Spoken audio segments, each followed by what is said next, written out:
یہ کہتے ہیں بت پرست تو بھائی اسلام میں بالکل بھی مانا نہیں جاتا، لیکن ہم بھی بت پرست ہیں۔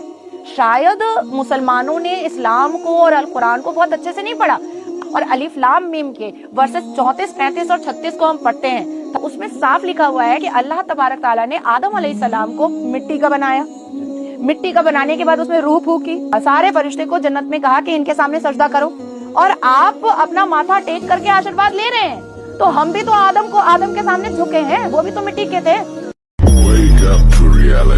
اور ہم نے ہر امت میں کوئی پیغمبر بھیجا کہ اللہ ہی کی عبادت کرو اور بتوں کی پرستش سے اجتناب کرو،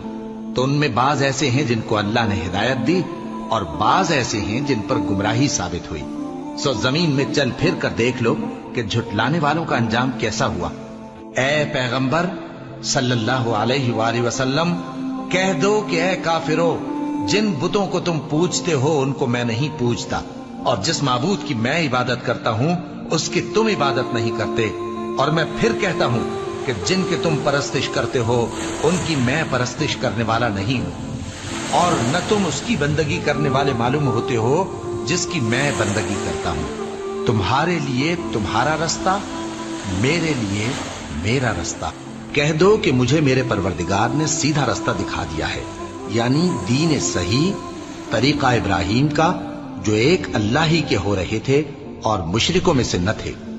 یہ بھی کہہ دو کہ میری نماز اور میری قربانی اور میرا جینا اور میرا مرنا سب اللہ رب العالمین ہی کے لیے ہے، جس کا کوئی شریک نہیں، اور مجھ کو اسی بات کا حکم ملا ہے، اور میں سب سے اول فرما بردار ہوں۔